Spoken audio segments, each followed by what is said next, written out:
But আমরা তো বললামই প্রেস রিলিজে যা বলার। বাট একটা ভালো খবর বলবো যে একটা আমাদের চেষ্টায় একটা মিটিং হচ্ছে আজকেই, যেখানে দীপক সিংও রাজি হয়েছেন যে উনি ওই মিটিংয়ে থাকবেন।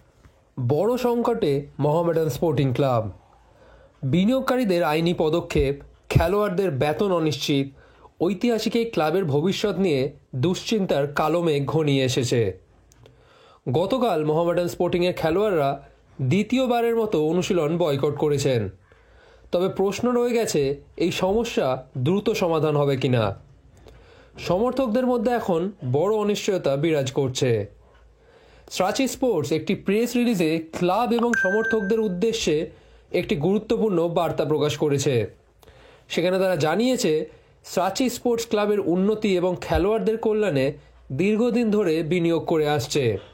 তাদের লক্ষ্য ছিল মোহামেডান স্পোর্টিং ক্লাবকে আইএসএলের শীর্ষ পর্যায়ে নিয়ে যাওয়া। তবে বর্তমান পরিস্থিতি তাদের কার্যক্রম ব্যাহত করছে। তাদের বিবৃতি অনুসারে ক্লাবের প্রাক্তন বিনিয়োগকারী বাংকার হিল সম্প্রতি একটি আইনি নোটিশ পাঠিয়েছে, যা ক্লাবকে জটিল আইনি সমস্যার মুখে ফেলে দিয়েছে। স্রাচি স্পোর্টস জানিয়েছে যে তারা ইতিমধ্যেই প্রতিশ্রুত বিনিয়োগের 50%-এরও বেশি ক্লাবে ঢেলে দিয়েছে। তাদের উদ্দেশ্য ছিল একটি প্রতিযোগিতামূলক দল তৈরি করা, যা সমর্থকদের আস্থা অর্জন করতে পারে। তবে এই আইনি জটিলতার কারণে তাদের কার্যক্রম কার্যত থমকে গেছে। স্রাচি আরও জানিয়েছে যে তাদের করা সমঝোতা চুক্তি মেয়াদ ইতিমধ্যেই শেষ হয়ে গিয়েছে। শেয়ার ইস্যুর প্রতিশ্রুতি থাকা সত্ত্বেও ক্লাব তা করতে পারেনি। শুধু তাই নয়, গত 3 বছরে বিনিয়োগ করার পরও বাংকার হিল এখনও কোনো শেয়ার পায়নি। ফলে তারা তাদের সমস্ত অর্থায়ন স্থগিত করেছে।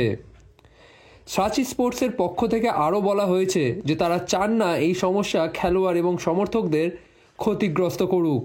তবে বর্তমান পরিস্থিতিতে কার্যত কিছু করা তাদের জন্য খুবই কঠিন।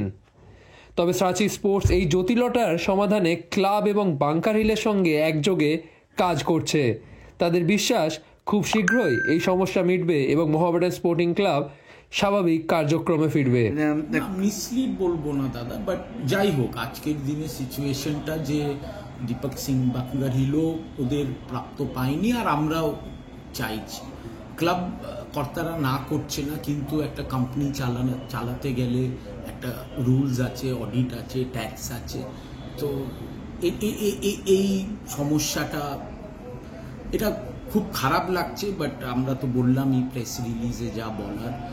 বাট একটা ভালো খবর বলবো যে একটা আমাদের চেষ্টায় একটা মিটিং হচ্ছে আজকেই, যেখানে দীপক সিংও রাজি হয়েছেন যে উনি ওই মিটিংয়ে থাকবেন। উনি ওটা নিয়ে একটু আমাদের সবার মনে সংশয় ছিল, তো ভিডিও লিঙ্কে উনি জয়েন করবেন।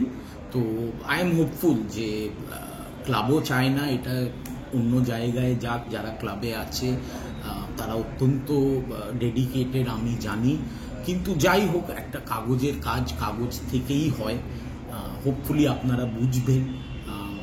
বাট এটা সলিউশন হবে, একটু টাইম লাগবে।